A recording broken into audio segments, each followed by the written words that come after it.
नमस्कार, स्वागत है आप सभी का आपके अपनी चैनल भारत की बात गौतम के साथ में। दोस्तों, आज के एपिसोड में हम आपसे चर्चा करेंगे हमारी उपज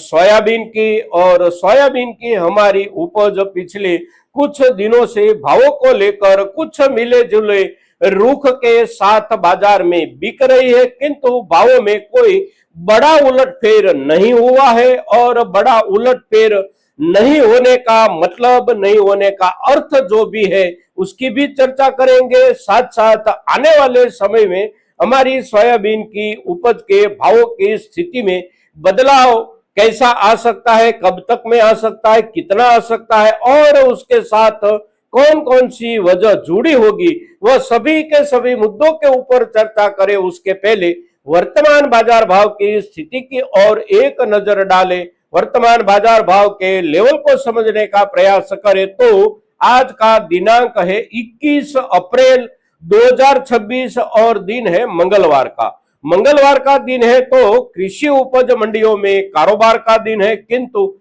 हम आपसे जब चर्चा कर रहे हैं तब सुबह 9 बजे का समय है। तो भावों का लेवल हम आपके साथ जो शेयर कर रहे हैं वह लेवल है 18 अप्रैल शनिवार के दिन का, क्योंकि 19 अप्रैल के दिन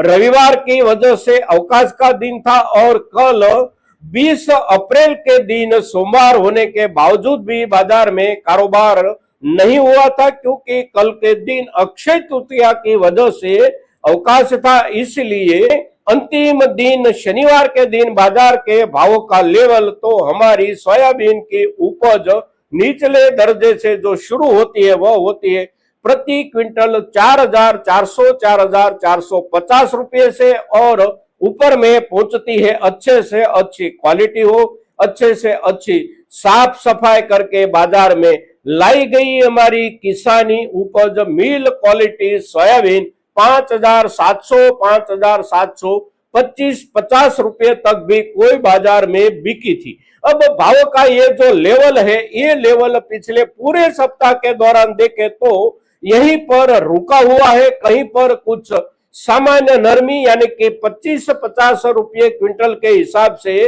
भावों में नरमी हो, तो कहीं पर 25 रुपये 50 रुपये के हिसाब से कोई क्वालिटी में भावों में सुधार हो, तो कोई बाजारों में पिछले सप्ताह के दौरान सामान्य रूप से स्थिरता रही हो। ऐसा माहौल पिछले पूरे सप्ताह के दौरान बाजार में सोयाबीन के भावों को लेकर बना था। अब आने वाले दिनों में क्या हो सकता है, तो सबसे पहले मुद्दा जो समझने लायक है वह यह है कि हमारे सभी के सभी कृषि उपज मंडियों में हमारे किसान समुदाय की ओर से सोयाबीन का थोक जो आ रहा है, खास करके पिछले सप्ताह के दौरान जो भी थोक आया है वह थोक बिल्कुल नियंत्रित रूप से आ रहा है। कोई भी बाजार में बहुत ज्यादा थोक नहीं आ जाता है। सामान्य बढ़त बनी हुई हो कहीं पर तो वह भी 1 या 2 दिन के लिए देखने को मिलते हैं, फिर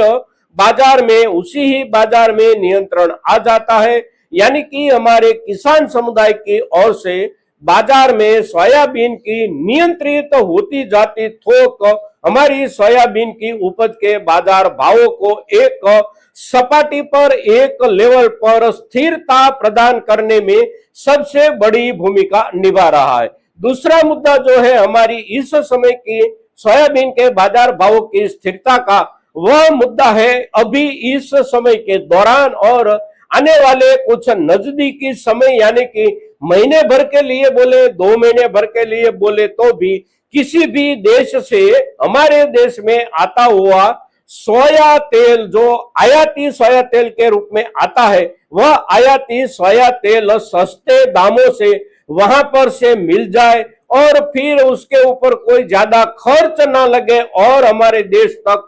पहुंच जाए, ऐसी स्थिति अभी तक नहीं बनी है। कोई भी देश से सोया तेल, सोया क्रूड ऑयल जो हमारे देश में आने वाला होता है उसके ऊपर खर्च और वहां पर के बाजार भावों के लेवल के हिसाब से देखे तो उसकी लागत जितनी बनती है उसी लागत से भी हमारे देश के अपनी सोयाबीन की उपज के भावों का लेवल महंगा नहीं है, तो उसके चलते भावों में स्थिरता अभी तक बनी हुई है। अब यहाँ तक सोयाबीन के भावों का जो लेवल है, ये लेवल आने वाले दिनों में सुधार की दिशा में कितना जा सकता है और सुधार की दिशा में हमारी सोयाबीन के भावों की स्थिति जो बनने की संभावना है, उसके साथ जुड़ा हुआ कारण क्या है, उसके साथ जुड़ी हुई वजह क्या है, तो उसकी चर्चा पिछले पूरे समय के दौरान हम जब भी जरूरत पड़ी आपसे करते रहे और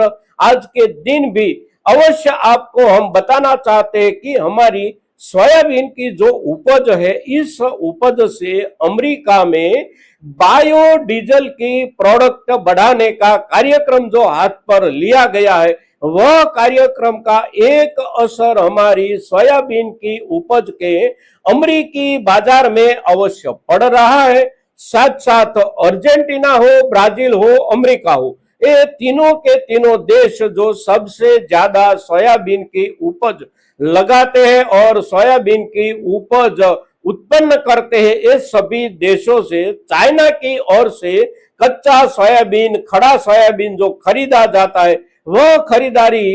थोक के हिसाब से भी निरंतर जारी है और आगे जाकर उसी थोक में बढ़त की संभावना अवश्य बन रही है, क्योंकि चाइना की अपनी सोयाबीन की जो जरूरत है, वह जरूरत निरंतर कुछ ना कुछ रूप से अवश्य बढ़ रही है। साथ साथ हमारे देश में सोयाबीन के सामने प्रतिस्पर्धक खाद्य तेल के रूप में इंडोनेशिया, मलेशिया, अर्जेंटीना, ये सभी देशों से जो पाम ऑयल आता है, कच्चा पाम तेल जो आता है, उसमें से भी इंडोनेशिया ने अपने देश में पाम से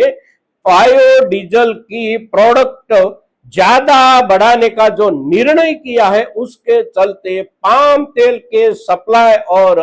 पाम तेल के भावों में आगे जाकर अवश्य कुछ असर बनने की संभावना ज्यादा से ज्यादा प्रतिदिन जब बन रही है, तब वही आधार उसके उपरांत हमारे किसान समुदाय की ओर से हमारे सभी स्थानीय बाजारों में सोयाबीन उपज की थोक जो आ रही है, वह थोक दिन प्रतिदिन जो नियंत्रित होती जा रही है, ये सभी के सभी मुद्दों के चलते बाजार में सुधार की संभावना अच्छे से अच्छी बनी हुई है। सुधार के लिए कुछ समय अवश्य चाहिए और वह समय अब आगे जाकर महीने भर के पश्चात देखे, 2 महीने भर के पश्चात देखे, तो अवश्य बाजार में भावों के रूप में देखने को मिल सकता है। सुधार अच्छे से अच्छा बन सकता है और हमारा जो लक्ष्यांक है हमारा किसान समुदाय का कि इस वर्ष में हमारी मिल क्वालिटी सोयाबीन की उपज प्रति क्विंटल 5,900 रुपये या पूरे 6,000 रुपये तक बिकती हुई हम देखें, ऐसा जो हम चाहते हैं और उसी राह में जो हम ठहरे हैं, हो सकता है कि वहां पर हमारी सोयाबीन के भावों की बिक्री आगे जाकर देखने को मिल सकती है। दोस्तों, तो इस समय के दौरान हमारे जो भी किसान भाई के पास सोयाबीन की उपज की संचित संग्रहित थोक है, उसमें से अगर इस समय के दौरान हमारी आर्थिक जरूरत है तो जरूरत के हिसाब से कुछ थोक हम अवश्य बेचे। इस समय के दौरान भाव का लेवल अभी अवश्य अच्छा समझना चाहिए, किंतु अगर हमारी जरूरत आर्थिक रूप से ऐसी नहीं है, साथ साथ हमारे पास संचित संग्रहित रखने के लिए अच्छे से अच्छी अगर व्यवस्था है, तो कुछ समय के लिए हम हमारी सोयाबीन की उपज को संचित संग्रहित रखेंगे, तो जितने समय तक हम संचित रखेंगे उस समय के हिसाब से भाव लाभ हमें अवश्य मिलेगा। दोस्तों, तो आज के दिन हमारी सोयाबीन की उपज की वर्तमान बाजार स्थिति और आने वाले समय के बाजार के संकेत की जब हम आपसे चर्चा करते हैं, तो अवश्य ज्यादा से ज्यादा किसानों तक हमारी ये चर्चा पहुंचे, इसके लिए आप सभी के सहयोग की अपेक्षा के साथ जय हिंद, जय भारत।